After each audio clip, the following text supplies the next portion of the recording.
আজকের ক্লাসটা শুরু করছি। আজকের ক্লাসটায় আমরা প্রবাবিলিটি থিওরি অর্থাৎ সম্ভাবনা তত্ত্ব নিয়ে আলোচনা করব।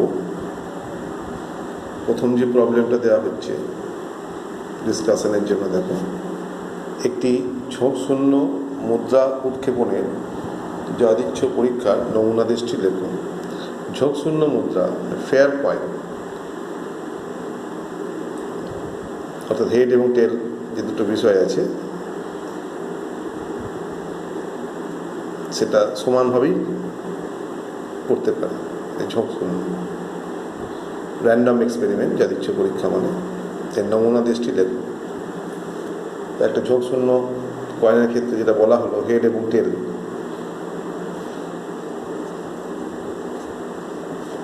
নির্ণেয় নমুনা দেশটি হলো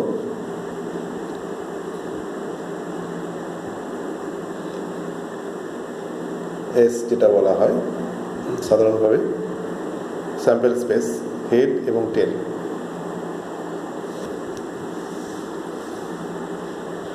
এরপরে যেটা আসছে, দুটি ঝোঁকশূন্য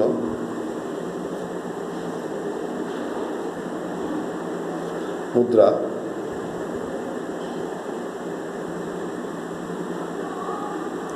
উৎক্ষেপণের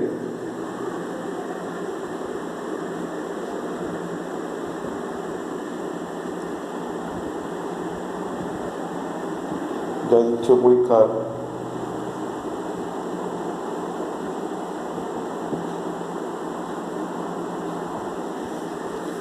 নমুনা দেশটি হল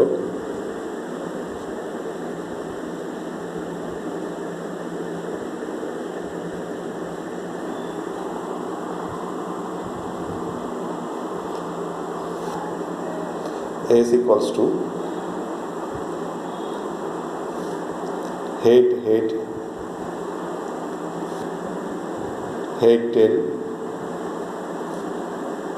tail head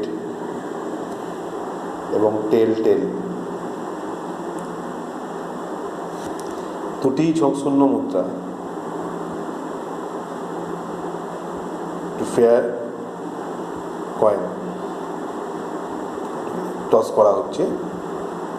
এই র্যান্ডম এক্সপেরিমেন্টের স্যাম্পল স্পেসটা হবে এইটা। দুটোতেই হেড এসছে, অথবা প্রথমটাই হেড দ্বিতীয়টাই টেল, অথবা প্রথমটাই টেল দ্বিতীয়টাই হেড, অথবা প্রথমটাই টেল এবং দ্বিতীয়টাই টেল। এইগুলোর বাইরে আর কিছু আসবে না, এই জন্য নমুনা দেশ হিসাবে এটাকেই লেখা হয়েছে।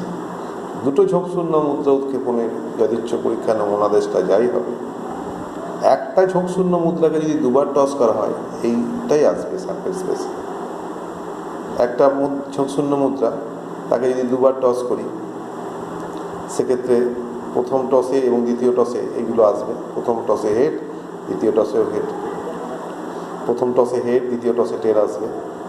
প্রথম টসে টেল, দ্বিতীয় টসে হেড। প্রথম টসে টেল এবং দ্বিতীয় টসেও টেল আসবে। অর্থাৎ স্যাম্পল স্পেস এক্ষেত্রে দুটো ঝোঁকশূন্য মুদ্রাকে উৎক্ষেপণ করলেও যা হবে, একটা ঝোঁকশূন্য মুদ্রাকে দুবার উৎক্ষেপণ করলেও তাই হবে।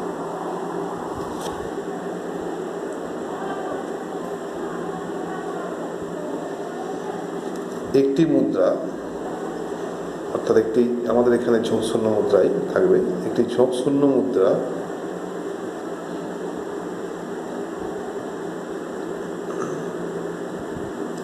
পরপর 3 বার উৎক্ষেপণের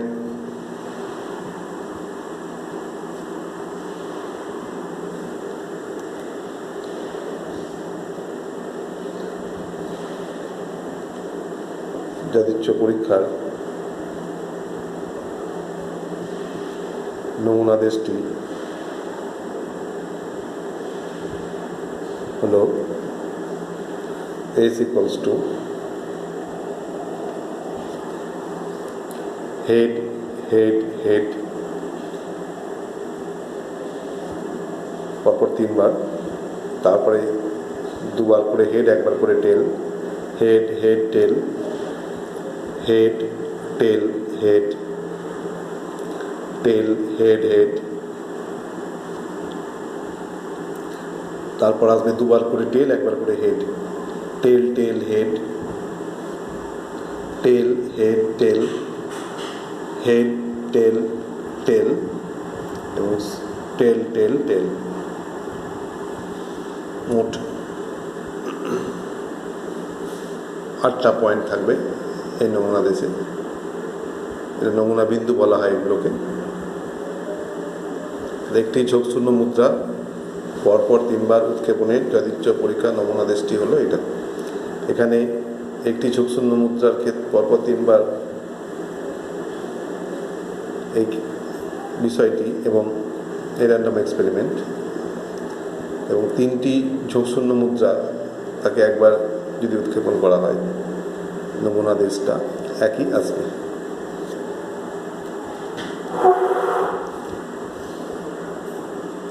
একটি পাসা, এক্ষেত্রে ঝোঁকশূন্য কথাটি আসবে।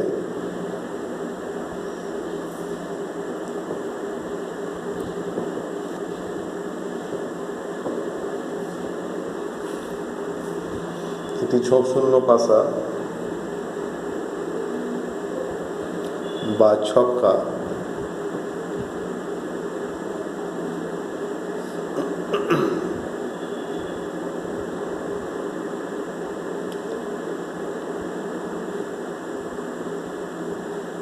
পরপর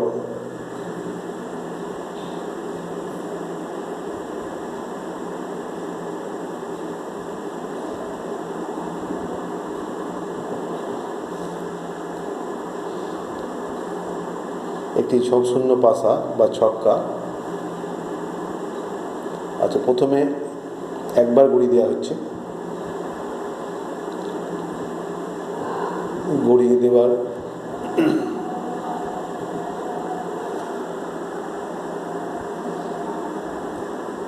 যদিচ্ছ পরীক্ষা।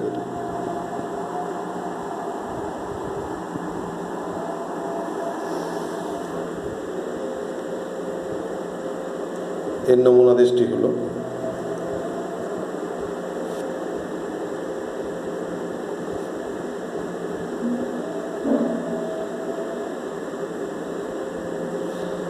S equals to 1 2 3 4 5 6।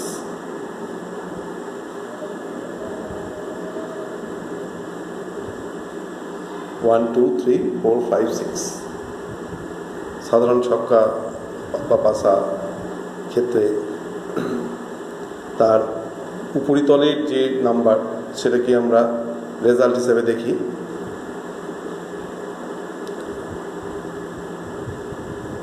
সেখানে 1 2 3 4 5 6 এর বাইরে কোনো কিছু আসে না নাম্বার, সেই জন্য এটাই নমুনা দেশ।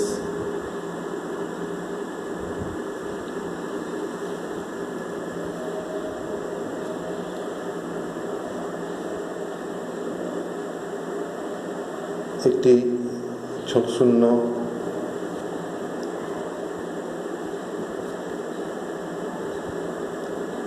পাসা বা ছক্কা, প্রশ্নে পাসা বা ছক্কা যে কোনো একটি উল্লেখ থাকে, পরপর দুবার গড়িয়ে দেওয়ার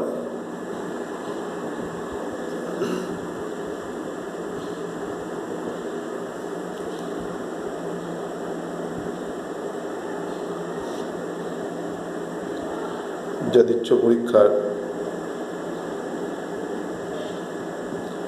নমুনা দেশটি হল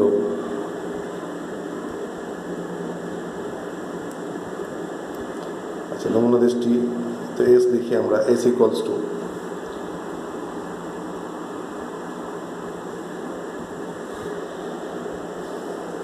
এখানে মোট 36টা পয়েন্ট থাকবে।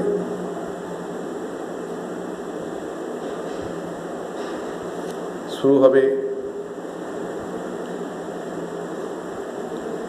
1-1 দিয়ে,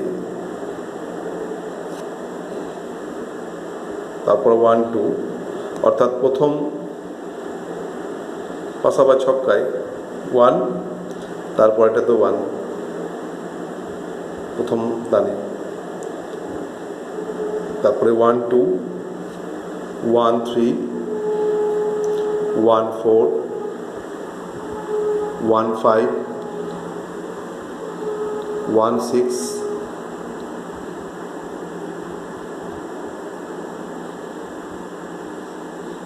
1 দিয়ে এতগুলো হলো, 1-6 অবধি হলো। এরপর আসবে 2 দিয়ে 2-1 ডট ডট ডট, শেষ পর্যন্ত আসবে 6-6। 2 দিয়ে আসবে 2-1 থেকে শুরু করে 2-6 অবধি, তারপরে 3-1 দিয়ে শুরু হয়ে 3-6 অবধি যাবে। 4 দিয়ে শুরু হবে, 4-1 থেকে 4-6 অবধি যাবে। তারপর 5-1 থেকে শুরু হয়ে 5-6 অবধি হবে। এইভাবে 6-1 দিয়ে শুরু হয়ে 6-6 অবধি হবে। এখানে মোট 6 স্কোয়ার অর্থাৎ 36টা 36 স্যাম্পল পয়েন্টস থাকবে। একটা ঝোঁকশূন্য পাশা বা ছক্কা পরপর দুবার গড়িয়ে দেওয়ার যদিচ্ছ পরীক্ষা নমুনাদেশটি যেটি হবে, দুটি পাশা বা দুটি ছক্কাকে একবার যদি গড়িয়ে দেওয়া হয়, এক্ষেত্রে নমুনাদেশটি তাই আসবে। প্রশ্নে এইভাবেই উল্লেখ থাকে, যে কোনো একটা দেওয়া হয়।